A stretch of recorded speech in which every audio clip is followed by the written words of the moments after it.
last time, or I guess we're back to the overview again. The overview is that we're thinking about high school. And in high school, you had geometry. We had these 4 topics: geometry, trig, algebra, and calculus, okay? And we've been talking a lot about geometry. Last time we talked about trig. Today I want to talk about algebra. So let's get to the story of algebra, and let's do a little historical overview again. So there's 0, here's 2000 BC, and here's common, modern day 2000 AD CE. We spent a lot of time talking about the Babylonians. Then we talked about the Egyptians. We spent a bunch of time in the Greeks. So I'll put maybe 300 BC is Euclid of Alexandria. We talked about Aristarchus, Archimedes, Eratosthenes. They're all read about here. We're going to skip a lot of history, okay? So I want to, we're about to skip like 1,500 years. So there are things that happened in those 1,500 years. We're just running out of time to talk about them. So I want to get to at least some of them. So Euclid, by the way, is in what city? Alexandria. Okay, so Euclid of Alexandria. There are a lot of other people that we can and should be talking about. One of them, so let's see, if that's 1,000, then this is 500. So this is 100, 200, 300, 400, 600, 700, 800, 900. Okay, let's get 1,500 over here, because that's where we're headed. 1, 2, 3, 4, 1,500. Okay, around 100 Common Era, we have Hero or Heron. This is chapter 4 or 5 in your book, is an entire discussion of Heron. Where's Heron based? Guess. Alexandria, okay, in North Africa, in Egypt. Then another major figure that we discussed around the year, so this is around the year 100, around the year 300, Common Era, of course. Now we're on the other side of 0 is Jesus. On the other side of 0 is a guy named Diophantus. We discussed Diophantus. Anybody remember when Diophantus came up before? Exactly. His book on Diophantus's book on solving equations, which is part of the story of algebra. He was almost too early for the full story of algebra, is what reappears in the 1600s when Fermat is reading Diophantus's Arithmetica and states Fermat's last theorem, which is proved in 1994 by Andrew Wiles here at Princeton with Richard Taylor. Okay. By the way, where's Diophantus? Can you guess? Alexandria. Okay, so Heron of Alexandria, Diophantus of Alexandria. Again, there are lots and lots of people to put here. One of the last figures that you will encounter among the Greeks is Hypatia. So Hypatia, where is she based? Alexandria. Hypatia of Alexandria is like among the last of this. We've had what 600, 700 years of Alexandria being this great center of mathematics. Another important event in the history of the world, not just mathematics, is in the year 300. Who is the Roman emperor? I think we talked about this briefly. Anybody remember? A Roman Empire. Constantine. So Constantine, Emperor Constantine. So Christianity, I mean, this is very closely related to the kinds of things we want to be talking about. Christianity, of course, starts with Jesus, but it's like 1,000 people in the year 100 are following Christianity. They're being persecuted. And Constantine says, guys, we're no longer going to be, I'm going to be Christian myself. And so we're no longer going to be persecuting Christians. Christianity is allowed. By the year 400, like more than half of the Roman Empire has been converted. And now it's the Holy Roman Empire. Okay. So, and also in the year 300, there's a big burning of the Library of Alexandria. Okay. So, Library of Alexandria. So this is one burning of the library. Yes, Leo. No, Hypatia is like 400. So the library is burned around 300, a little bit. I mean, this is all cartoon history, right? We should actually have a proper history class on all of the things that are happening here. I just want to blaze right through it to get to the mathematics. The library is burned, but the town is, the city is not sort of decimated. People can pick up the pieces. And so Hypatia, who also meets a very sad and tragic end, is like among the last of the figures of this tradition that started, you know, even before Euclid. But like all of these people are in Alexandria. Of course, Archimedes is not in Alexandria, and well, Eratosthenes is in Alexandria, but Eudoxus is not. Hippasus is not. All the Pythagoreans are not. So there's things around Alexandria, but this is sort of the finale of Alexandria being mathematical Mecca. There's another burning in the year 642, I think. So 642, and this is where the Library of Alexandria is just, it's already, the city, you know, is barely an important center. It still has hundreds of thousands of books, and books are very, very hard to come by. So by 642, it's burned by invading Arab armies. So burned again. This is the library, this incredible library at Alexandria. Library of Alexandria is burned again. And what follows the armies are the scientists, the scholars. And for the next, I don't know, how about this many years, the scientific, this amazing scientific progress that had been going on around Alexandria, or at least in this North Africa and Middle East, Greek Roman tradition, moves to Baghdad. So Baghdad is the Baghdad is sort of the cultural center. A very important person is right over here, Muhammad anybody know what I'm going to say? This is around the year 800 Common Era. Al-Khwarizmi, great. You guys, we talked about him, right? At least a little bit. Al-Khwarizmi. And there's an important, among many, many other things, Al-Khwarizmi, which is where we get the word algorithm. We do get the word algebra from him from a book that he wrote called Al-Jabr, on the method, Al-Jabr, which turns into, so we're going to be talking about the word algebra. We should know where it comes from. It comes from al-Khwarizmi, whose name is now the word algorithm. Algorithm is a anglicization of al-Khwarizmi. Okay, he's trying to solve all kinds of equations, in particular quadratic and cubic equations, which is what the topic of today's math lecture. We're going to fast forward a whole lot. Of course, Baghdad, what's nice about Baghdad and Alexandria, like these are places that ships can arrive to, and you have a lot of commerce there. Baghdad, similarly, you have a lot of commerce going east, going farther east to India and to China. And so in the year 1200, there's a guy named, somebody who comes after the Crusades. Again, there's like armies, and following armies are scientists. Fibonacci is not, I gave it away. So it's Leonardo de Pisa is Fibonacci. I don't know that you can call him a scientist. He's certainly a merchant. He certainly understands the mathematical, I don't know actually whether he understands the mathematical impact of what he's about to do. I think he just realizes that commerce becomes much easier. This is around the year 1200. Commerce becomes much easier when instead of doing things with Roman numerals, you do it with Hindu Arabic numerals, which he learns by visiting Baghdad and Jerusalem and lots of other places in the Middle East.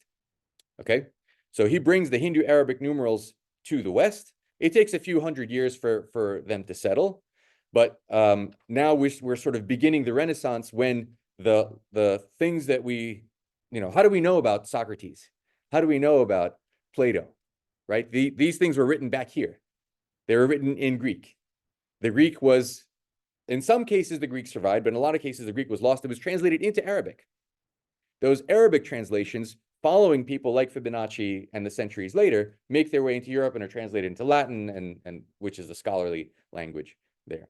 So it's thanks to Fibonacci for bringing the Hindu Arabic numerals to the West, and of course, lots of people following thereafter that wake Europe from the Middle Ages. And so this is the beginning of the Renaissance.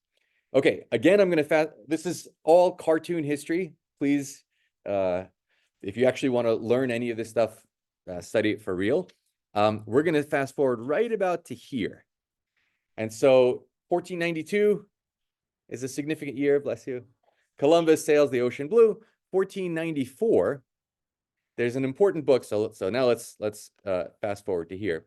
And by the way, so I think I made this point before.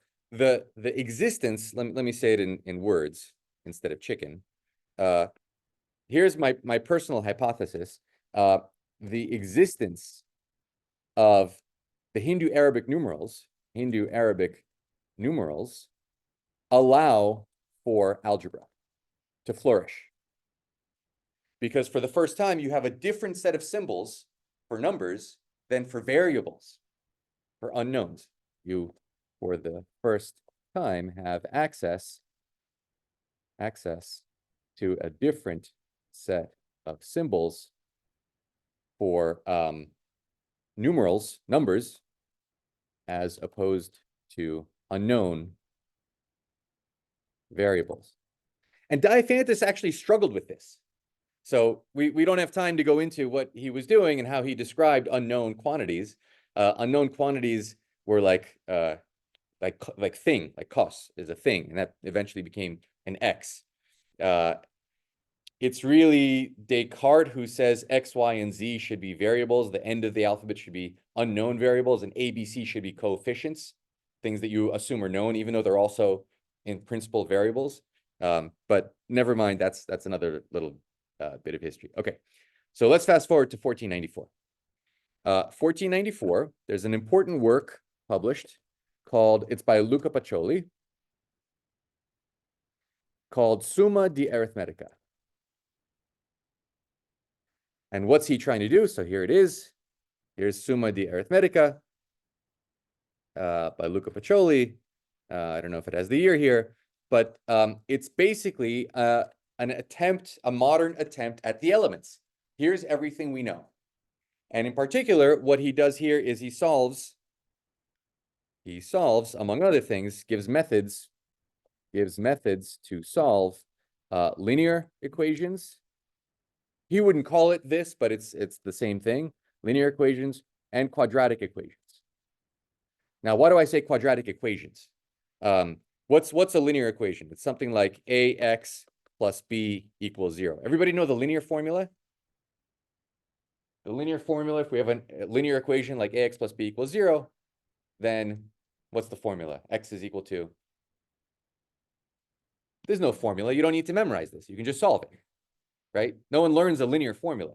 You just solve it every time. So what do? I move b to that side. I get a negative b. I divide by a.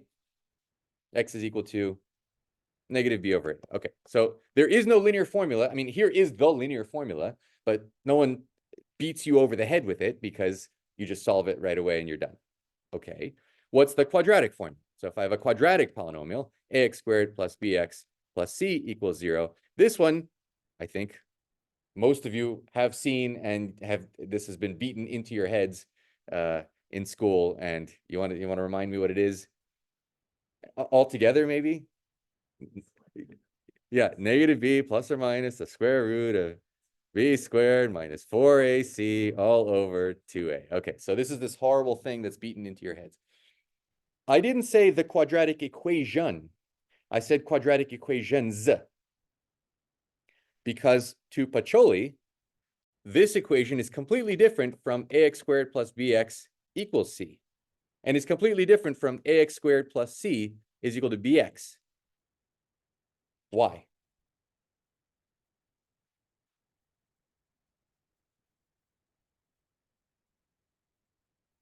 How could that be? Why doesn't he recognize these things are the same thing? Any guesses? Leila? Variable symbols for everything. He's definitely thinking about this in a way which we are no longer required to think about this, but we certainly can think about it in this way. And it's not symbolic, but diagrammatic. There's a picture. What is x squared? You're thinking of parabola. very interesting that you said parabola. The fact that y equals x squared is a parabola is over here with Descartes. You need a Cartesian plane to be able to realize that y equals x squared is a parabola. So we're 100 and change years before that. But there is a way to think about x squared diagrammatically before we have the Cartesian plane. What is x squared? It's a square. It's x by x. So ax squared means an x by x squared, and maybe a of them. And then plus b by x, which is some rectangle, has to come out to some other area. Right? So everything is being done pictorially. And so you can't subtract. They don't believe in negative numbers.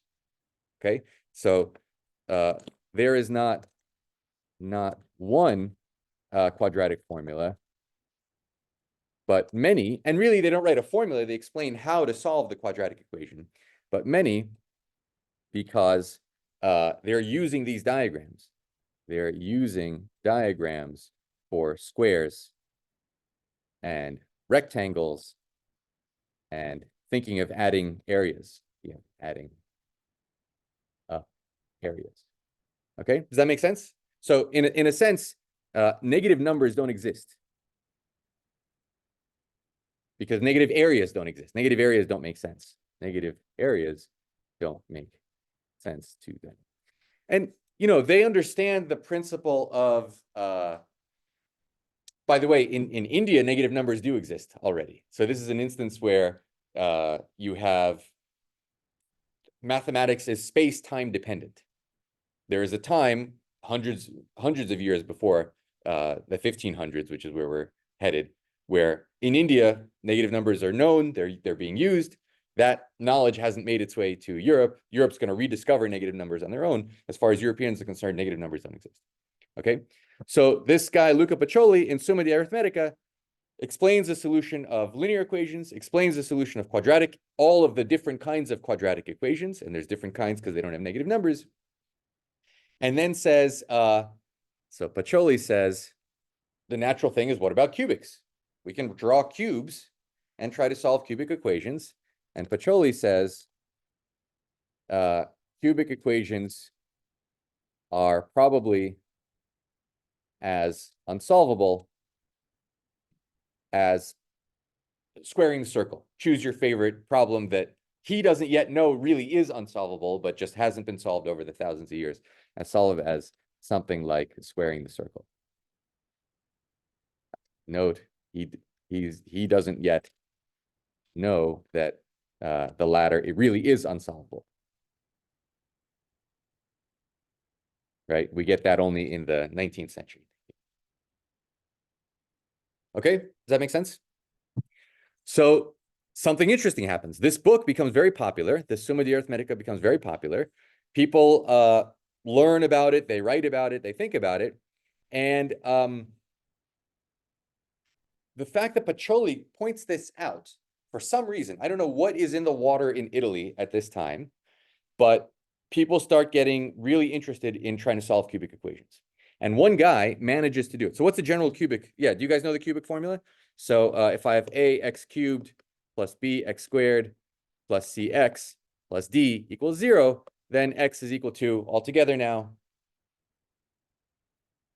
yeah, it would be an entire page if I actually wrote this out. Okay, so nobody knows the cubic formula. In fact, no one should know the cubic formula. What you should do, what we now understand, is that there is a process for solving cubic equations.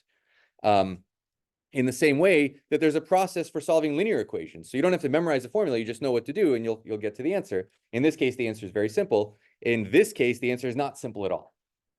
And quadratic equations, by the way, were solved. I mean, Pacioli is writing them down, but these were there's a sense in which you can say solutions to quadratic equations were understood by even the Babylonians. They were understood by the Indians, by the Chinese. This is not something revolutionary.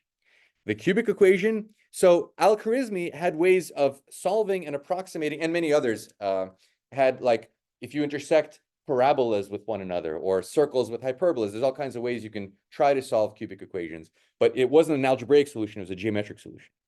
Okay, so, and we're trying to understand it algebraically. So here's what happens. So Pacioli says it looks like it's unsolvable. And let's fast forward to like the 1520s. Okay, I'm gonna have to blow up this this picture here. So here's 1500 and here's 1600. So now we're into like the 1520s, I'll say. And there's a guy named Scipione del Ferro. So del Ferro realizes that he can solve special kinds of cubic equations, not general cubic equations, finds a method to solve what are called, there's different kinds of depressed cubics. I'm going to lie a little bit and just say he solved some kind of depressed cubics. So depressed cubics is a special case where there's no quadratic term. You have a cubic term and there's no quadratic term. So let's do that. If b is equal to 0, that's a depressed cubic. Okay. And what does he do with this knowledge? He's armed with this amazing piece of information. So of course he's going to write a big book and be the famous inventor of the cubic equation and disseminate this information to everyone. No? Why, Eleanor? You're right. He doesn't. He doesn't tell anybody. Why in the world could that be what you do, Elisa? Well, it's a time period where there's a lot of killing happening because of the Spanish Inquisitions. I don't know if that's also related, like regarding mathematically, if there's suppression of new ideas. So yes and yes. There's a ton of killing everywhere because that's what human beings do to one another. Specifically, like this time period. in 1600. Absolutely. There's a huge inquisition. Spain has just kicked out its Jewish population. Here it's less, it's much more local. The reason he's withholding this is because I haven't told you one important thing. How do mathematicians function in 1500? Today we have fancy universities. We have the concept of tenure, right? Once you have tenure, you have a job for life. You can do whatever research you want without being worried about what's going on. Marcus. That's right. That is how people were funded back then. You had a patron, some rich person or a king, and they wanted, in their court, they wanted a jester, and they wanted, same thing, a mathematician, right? Someone to entertain them, tell me something cool once in a while. And how did you lose that job? Saying something they don't like, that's true. You had to walk on eggshells, Leila. Being wrong about something, yes. So there was a competition for these jobs. The culture back then was that people would have public mathematical duels. Okay, so someone shows up in my office and says, Kontorovich, I don't think you're as good as you think you are. I'm going to challenge you. Here are 30 of my best problems. And here are, give me 30 of your best problems that you think I won't be able to solve. And in 2 weeks, we'll get together in the town square and I'll explain the solution to your problems and you'll explain the solution to my problems. And if the patron thinks that I'm still, good enough to be in his court, then he'll keep me on. Otherwise, I'm out of a job and this new guy gets it. Okay? So there's a culture of mathematical duels. So now let me ask you again. So the culture is mathematical duels equals jobs. That's how you get a job. So why doesn't Del Ferro tell anyone how to solve depressed cubics? Go ahead, Alexandria. Yes, exactly. It's tenure. This is his version of tenure. He's got a secret. Somebody comes to him with 30 problems and he's like, oh crap, these are really hard. I'm going to sneak a couple of depressed cubics into my challenge problems. And I know that everyone thinks it's impossible to do. So there's no way, at least it gives me a little bit of a leg up, right? So not telling other people, so withholding the information. This is why it's not a good system by which to have progress in science. And it doesn't last very long, as you'll see in a second. Withholding the information is the same thing as tenure. It's job security. No one can defeat him because he's got this, big thing in his back pocket. They know that this and you won't tell them. The duels are public. So a couple of duels come by and they notice that he's throwing in depressed cubics and no one knows how to solve them. you start to get a sense, wait a second, why is he putting those in? Right? This is what I mean by whenever you have this kind of not open society, it's bound to fail. Right? It can't last indefinitely because information is going to get out. Well, in this case, he dies. So Del Ferro dies, but he doesn't take this information with him. He's still a scientist.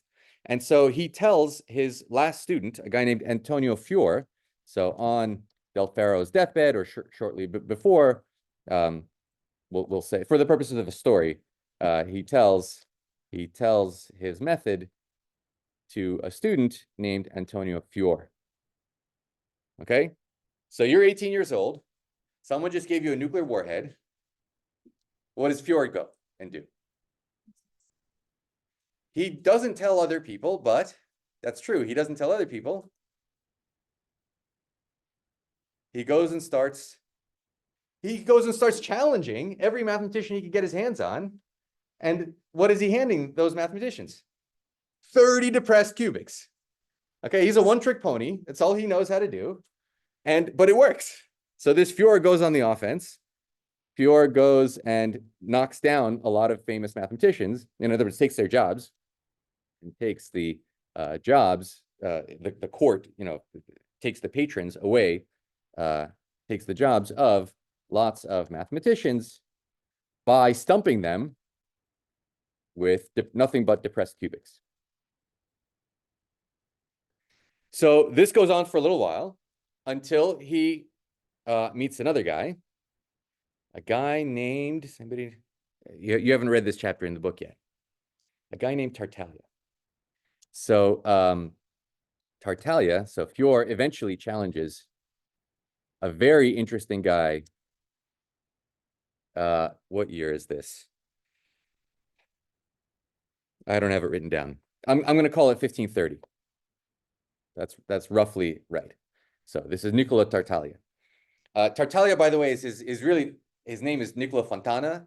And when he was a kid, speaking of human beings killing other human beings, there was a French invasion of his city, and a French soldier just took a sword and put it through the guy's face. Miraculously he survived, but he had this horrible gash through his head, through his face, and he always wore a huge beard, and he stuttered. And Tartaglia means the stutterer, the stammerer. That's what kids, would bully him, and then he just took on that name, and so that's why he's called Tartaglia. So he comes to Tartaglia. Now, Tartaglia is already famous. He's challenging famous mathematicians. Tartaglia is famous because he has a great new version of Euclid's Elements, a new, translation from Arabic to what he, he thinks some of the Arabic scholars introduced things in there that shouldn't have been there, and he's got a new treatment. So that's why one of the many reasons that he's famous. He's the real deal. Fior is an idiot, and so Fior hands Tartaglia 30 depressed cubics. Tartaglia hands him 30 of the most interesting problems he knows from geometry, from number theory, from algebra, everything that he's understood. The night before the duel, Tartaglia has not solved a single one of Fior's problems, and it looks like he's in trouble. And then he has an epiphany. The epiphany is, this is, again, my reinterpretation of things. The epiphany is, if Fior is handing me 30 depressed cubics, then the depressed cubic must be solvable. And if it's solvable, and it's solved by human beings, I'm a human being. Maybe I can solve it. I don't know if you can it sounds completely trivial, right? But when you're working on a problem and all of a sudden someone tells you that problem is solvable, that completely changes the paradigm in your mind. So he's like, instead of trying to figure out what to do, he's like, I just have to solve this thing and I know it's solvable. 3 hours later, he's got the solution. He shows up the next day. Yeah, here's your 30 depressed cubics, all done. What'd you do of mine? Fior hasn't solved a single one. Fior is completely destroyed and disappears from history, never to be seen again. That's not the end of the story. Does anybody know what the solution to the cubic formula is called? It is not called Tartaglia's cubic. So the next person that comes into the story is a guy named Gerolamo Cardano. Now, Cardano is in Milan, and he is a medical doc. He's a crazy character. Read this chapter in the book that discusses Cardano. He's just, I don't even, in order to begin going into the craziness of his life, would take us the entire lecture, which we're almost running out of time on. So Cardano knows about this. These duels are public, like we just said, right? This information, the fact that you're trying to hide information is not going to last very long. Cardano knows that Tartaglia solved 30 depressed cubics. He must have done it because depressed cubics are solvable. He can't on his own figure out how he did it, but Cardano asks Tartaglia, please tell me how you solved depressed cubics. Tartaglia says, you know, thanks for asking, but no, I'm not going to tell you. When I'm good and ready, I'm going to write up my own book about it, and then it'll be known to the world as Tartaglia's cubic formula. Cardano waits. He sort of he's trying for a bunch of opportunities. Eventually, he invites him to Milan to give this big fancy lecture series. He throws a big banquet for him, wines him, dines him, and afterwards says, "Come on, Tartaglia, please, you know, tell me how you did it. I really would love to know. I promise I won't write it up in a book. It's going to be your book, just for me. You know, will you do it?" Tartaglia says, "I'll tell you, but you have to swear a solemn oath from Christian to Christian. You have to swear a solemn oath that you will never reveal this information to anyone." Cardano says, "Okay, I agree." Tartaglia explains it to Cardano in, he doesn't like write out the whole story. He explains it in crypt, which is what people would do back then. He writes a little poem, and the poem has hidden, you know, like Cardano has to decipher what Tartaglia has written to him in order to understand it, but he does. So now Cardano has the solution to the depressed cubic, just like Tartaglia. Of course, he's sworn an oath not to tell anybody. Then Cardano starts working with a guy named Ferrari. So hopefully you're keeping track of. You read this chapter in the book if I'm going too fast. This is now 15. I'll call it 1535 or something. So shortly after Cardano learns the solution to, I'll fix this in a second, depressed cubic from Tartaglia. Okay, and he's sworn to secrecy. Ferrari shows up on Cardano's doorstep, says, "Can I wash your windows? Can I mop your floors or something?" He says, "Yeah, sure, go ahead." And then eventually he realizes Ferrari's got a head for math, and they start sort of collaborating. They realize that given that they can solve depressed cubics, two S's, given that they can solve depressed cubics, they can actually solve all cubics. So together they figure out how to solve all cubics, figure out how to solve all cubics, not just the depressed ones. And then Ferrari goes on and figures out how to solve quartic equations, degree 4 equations, and quartic equations too. So this is a huge, Alexandria. No, they figure it out sort of in privately. They privately, you know, just, in the sense that he told Ferrari how to do it. That's true. That is true. That is true. It's kind of like the vow is don't disseminate this information. And Ferrari's like his private student, right? They have this like student-mentor relationship that turns into a full collaboration. So he doesn't consider that breaking the vow because Ferrari's brought into the vow. Okay. So they're in Milan. They now know how to solve all cubic equations and all quartic equations. This is a huge mathematical breakthrough. Cardano is independently not wealthy by, well, nobody's wealthy by modern standards, but Cardano, you know, isn't in someone's court. He's not trying to suppress this information. He just wants to release it. But can he do that? No, because the solution of the quartic equation requires a solution of the general cubic equation, and the solution of the general cubic equation requires a solution of the depressed cubic equation, and he's sworn to secrecy for that. So he can't tell anybody, although he wants to. That's the way things are for a few years. Ferrari and Cardano happen to be traveling to, I'm going to make up, I think it's Bologna. I think Bologna is right. They traveled to Bologna, which is where Del Ferro was based. And the people there say, oh, yes, there was this famous mathematician named Del Ferro who lived here. He died, 10 years ago. Would you like to see his notebooks? That's exactly right. Would you like to see, they're just lying around. I mean, yeah, he died, but there they are. Yeah, sure, why not? He starts leafing through this notebook. And what does he see? Plain as day, sitting right there in Del Ferro's notes that anyone in principle could stumble upon. The depressed cubic. It's right there, out in the open. Did they know that he got it from the teacher? No, not Fior. These aren't Fior's notes. This is Del Ferro's notes. So Del Ferro discovered it on his own. Del Ferro took up the challenge and he told it to Fior. Del Ferro is the one who discovered it on his own. He told it to Fior. Fior challenges Tartaglia. Tartaglia rediscovers the solution of the depressed cubic. But does Tartaglia is the one who tells Cardano? Correct. And does Tartaglia tell Cardano the history behind how he got it? He doesn't know how Fior got it. Fior just shows up on his doorstep and says, I challenge you. But Cardano, that's what Cardano says. Cardano says, wait a second, it's not Tartaglia's to give away. It's not Tartaglia's property. But he also doesn't break the promise because, well, even if does Tartaglia do it in a different way? So, no, it's a pretty similar method. It's the same method. So here's your moral conundrum. You're Cardano.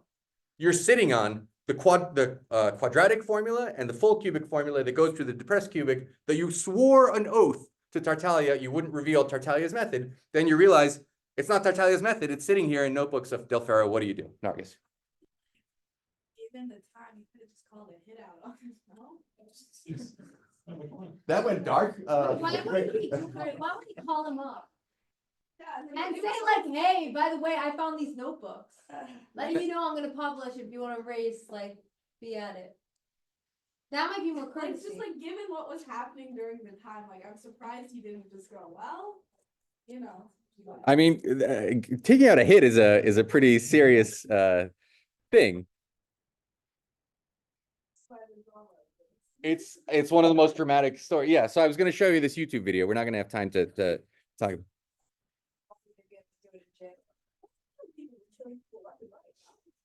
There is a moment where things nearly come to actual blows. So let me finish the story of what actually happens. Cardano, here's Cardani in the Gerolamo Cardano in Latinized as Cardani, writes the Ars Magna. So he writes, this is in 15, do I have to make up a number? Is it here? I'm going to make up a number, 1537. 1535, we have it there. So let's just say 15, something around 1535. Cardano writes a book called the Ars Magna, the great art. And it's the great art of algebra, how to solve algebraic equations.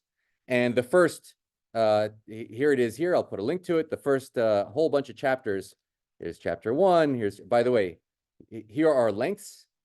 And this might look just like Euclid to you. I hope it does. Here's chapter 2. Can we skip ahead to, you see these little diagrams in there. Oh gosh, I should have queued this up because I don't know if I'll be able to find it in real time. It's chapter, where do we get to cubus? No, this is still quadratics. This is still quadratics. Chapter, I think it's chapter 10. Nope. 11. Darn. Okay, if I can't find it, then I'll put it in the course notes. Here it is. Oh, I got so lucky. Chapter 11.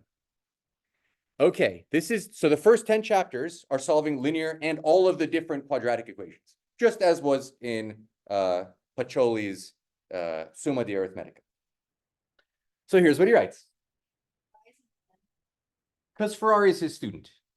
So Cardano is the boss. Okay. Chapter 11, the cube, de cubo, and rebus equals numero. So a cube and a thing is a number, like ax cubed plus bx is equal to c. That's the equation he's going to solve.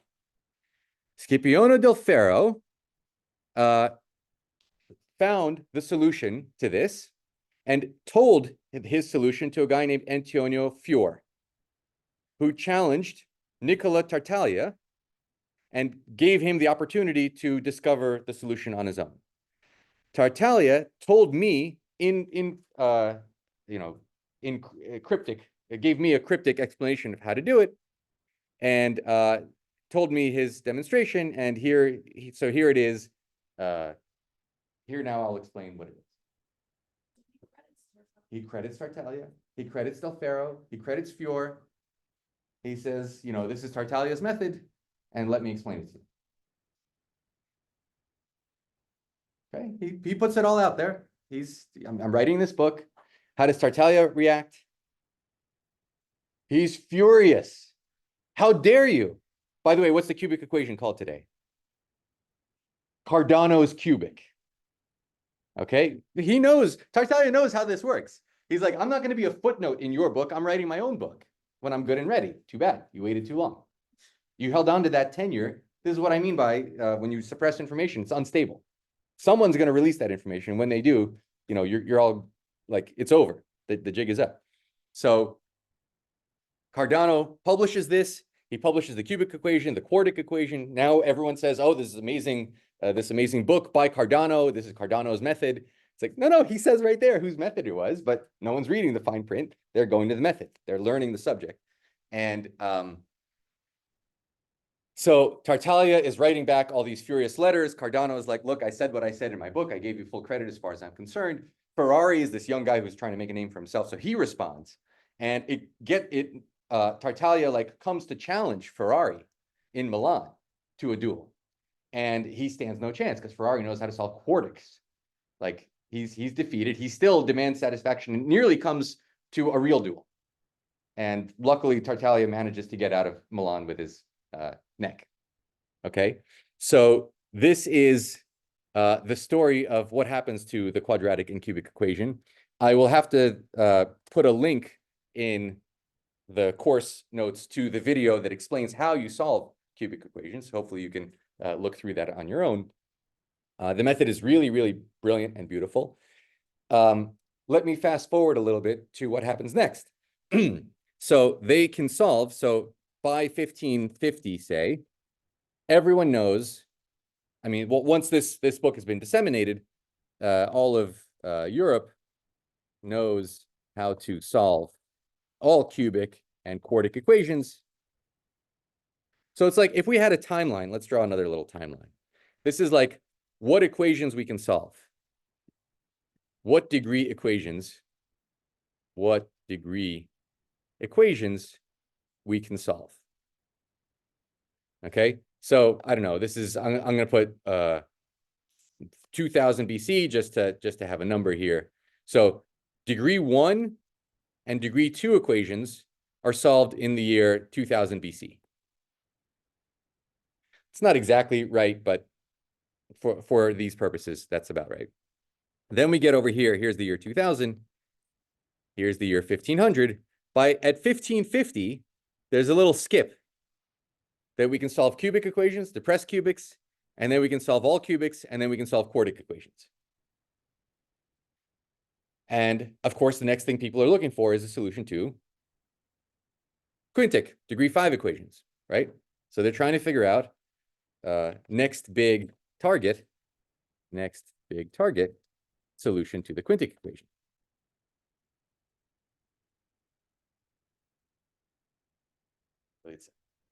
Something regarding the dual and private versus public information that's sticking out to me is that there's like all of this mathematics and beautiful mathematics that happens, not like everything was about the cubic equation, but it didn't actually end there. There was like right after there was the cubic equation fine with Ferrari and Yes. working together, in which case then like keeping information, and we're thinking about academia and like politics of scholarship and different things like that.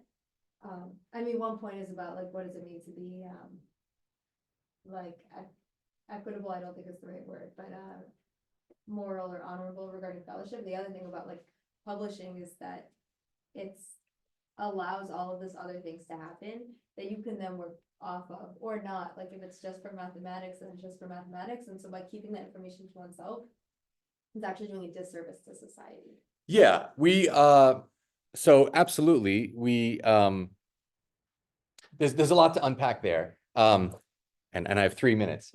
I agree completely. The nature of humanity progresses when we release the information that we have to everyone else so that they can build on it. Because you might have one good idea. Tartaglia had one great idea. He couldn't see the next step. Cardano had one great idea. He couldn't see the next step. Ferrari had another great idea. So it's the fact that people communicated with one another, which you can only do if you're releasing your information, while giving due credit, right? You want to make sure that this is another good reason to publish things. When you publish something like Cardano did, Cardano published it, he got the credit. It's called the Cardano cubic. Tartaglia knew that, but he wanted to hold on to tenure for a little bit longer because he had this thing in his back pocket that he knew would save him from a potential challenge. So these are very subtle things. Okay, let me just, by the way, there's one more thing that happens in the cubic equation. We talked about how they didn't have negative numbers. If they did, they would have one quadratic equation, not 10 or something. It turns out that in order to solve cubic equations, even if the solution is real, you sometimes have to take square roots of negative numbers. So mathematicians were forced to deal with complex numbers before they had a full reckoning with negative numbers. This is a really crazy aspect of the story. Please, I'm out of time, so read up on it in the book. Let's talk about the quintic equation. What happens in the quintic equation is eventually, does anybody know? So around the year, I'll call this 1810 or something. Two guys independently, Ruffini had some partial progress, but really Abel. So let's fast forward to 1810. Ruffini and Ruffini had part of the solution, and Abel show that the general quintic equation does not exist. General quintic equation does not exist.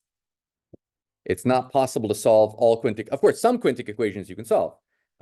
If I give you the quintic equation, x to the 5th is equal to 2, you know how to solve that. X is 5th root of 2. Yeah, there's nothing, right? So some quintic equations have solutions with, what do I mean by a quintic equation? It's some expression with like radicals, the square root of b squared minus 4ac. If you saw the cubic equation, you got to take some cube roots, you got to take some square roots, and then it all comes out. They prove that the quintic equation does not exist. There's another incredibly fascinating character, I'm going to call this 1830s, named Galois.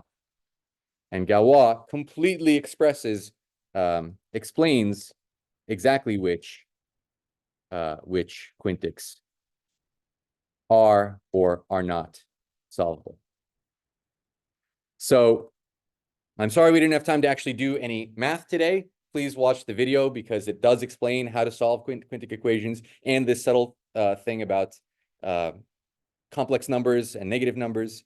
And that's the story of algebra.